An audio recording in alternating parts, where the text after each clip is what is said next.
All right, welcome back to our next episode of our YouTube series on my truck. The first thing I want to talk about real quick is that this is definitely going to be a true budget build. This is not one of those things like where YouTube says, oh, it's going to be a budget build, and then they buy like $1,000 rims because it's much cheaper than the $2,000 rims.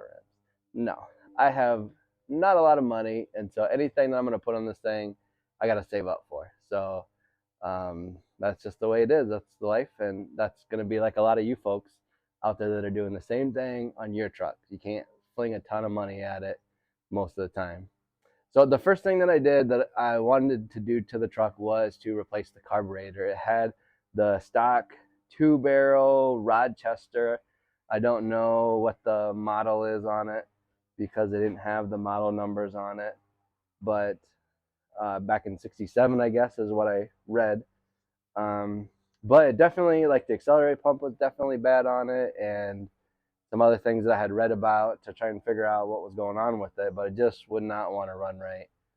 And so I was able to find a replacement, a Holley 2-barrel 350 CFM, which is about what that truck is supposed to have for that motor. And I got it off of Craigslist for $50 for a guy that was down kind of by the Pismo Beach area. And we were down there and we were camping, and so we picked it up for $50. You can't beat $50. I had $50, so that's what I got. It needed to be rebuilt. It was fairly new, but it had been kind of crusted. It was all crusty and dried out. And so I did order a kit that was like $25 off the Amazon, and I rebuilt it and I put it on the truck, and it weighed a really nice difference. It ran much smoother, and so I'm only in it for like, $75 for a whole new carburetor, and that carburetor is still available from Holley for over $500. So definitely made a really good score on the carburetor. So I'll go show you what the new Holley looks now that it's installed on the truck. Let's take a look. All right, so here it is installed on the truck. I'll take off the air cleaner so you can see it a little bit better. I had to buy a different air cleaner because it was a different size. So I had to get this. I can't remember how much it was, like maybe $30 or something at the O'Reilly's. And it was pretty reasonable, but I had to get something. So this is the new Holley that I installed on it. I have been working to tune it. It's definitely not my thing with the carburetors. I've never worked on one before, so I've been doing a lot of reading. Been watching a lot of YouTube videos from other guys that give me really good points on how to get it all adjusted. So I did have to kind of bend the linkage a little bit just to kind of straighten it out through this rod here to make it line up properly. And I also had to put in a new choke cable because the old one wasn't long enough. So I got the new choke cable put in. I've been working on getting it all adjusted. I have been trying to get the throttle so that it has no vacuum on the timed port,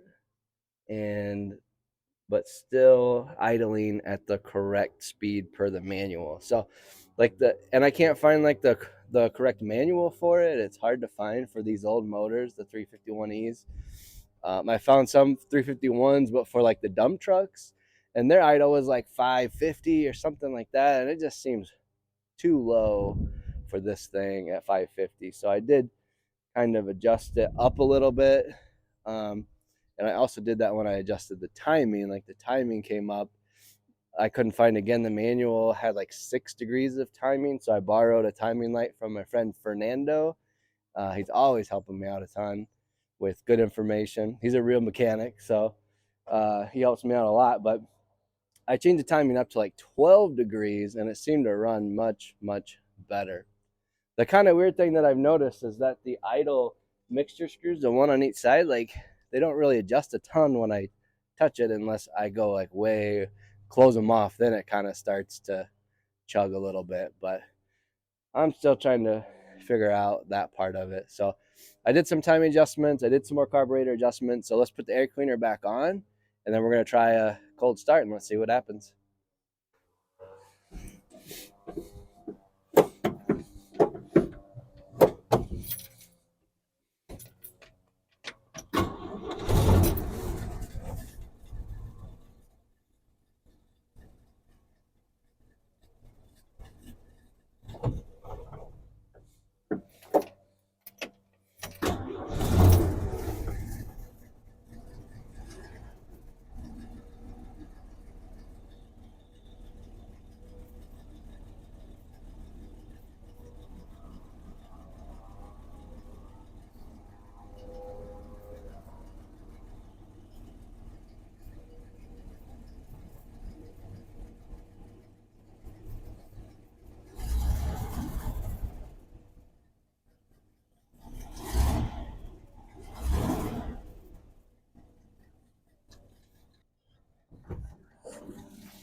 Well, it did start, so that's a good thing.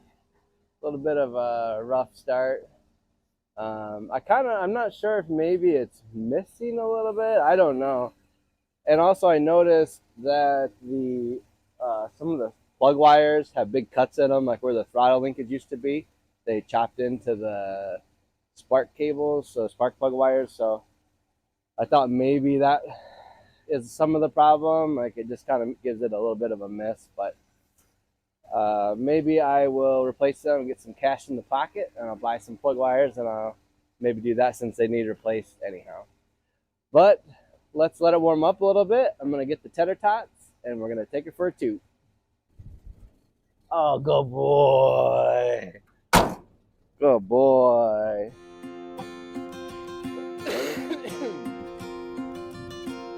Okay, watch out. You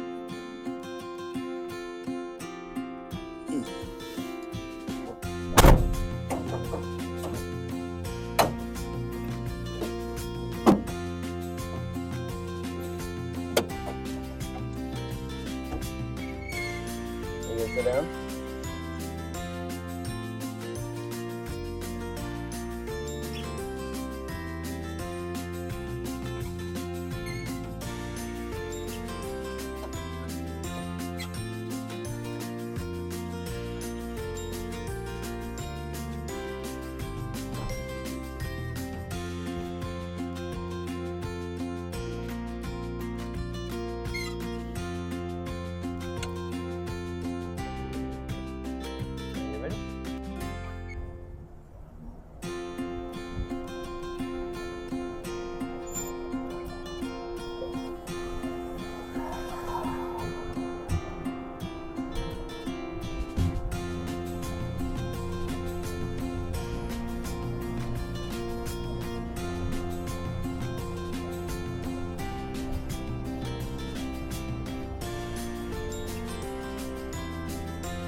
Well, we're just taking her down the 4-lane a little bit through town, just trying it out. It still seems like it's got a little bit of a hesitation at certain points. So I watched this guy on videos from Iowa, where I'm from.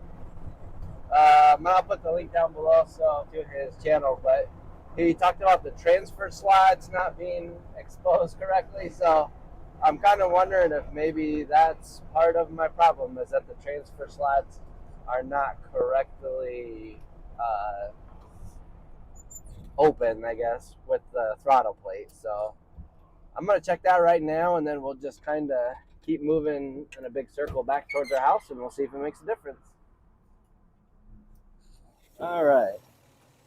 So I'm going to just open the throttle just a little bit and see if that makes a difference. Nope, other way.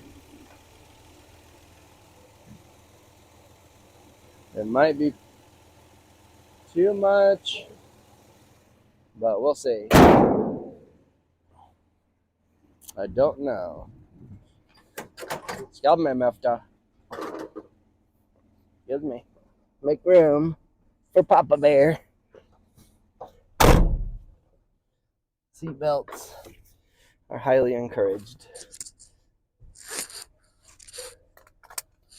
All right, let's see what happens. See if that made any difference. There we go.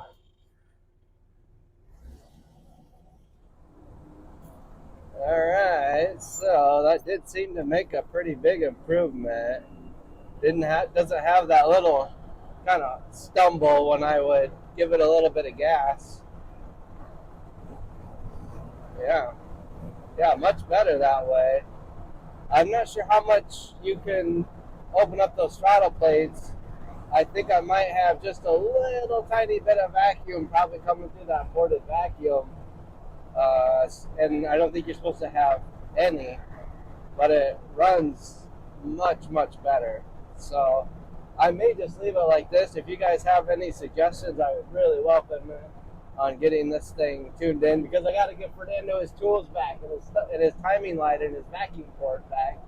So if you have any suggestions to help me out, I would really appreciate it. And hopefully we can get this thing running really good, at least with this carburetor, and then I can move on to my next project that I need to do with this, hopefully soon. So I'm going to keep kind of driving around a little bit and see how it goes.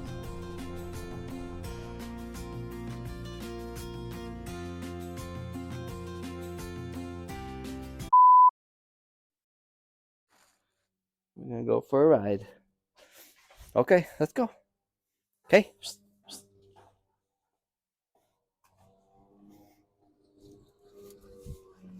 Come on, Ted. Let's go. Come on. Let's go. Come on. Let's go. Come on. Let's go. Let's go. Come on. No, you know how to get in there. All right, he does. But just a good reminder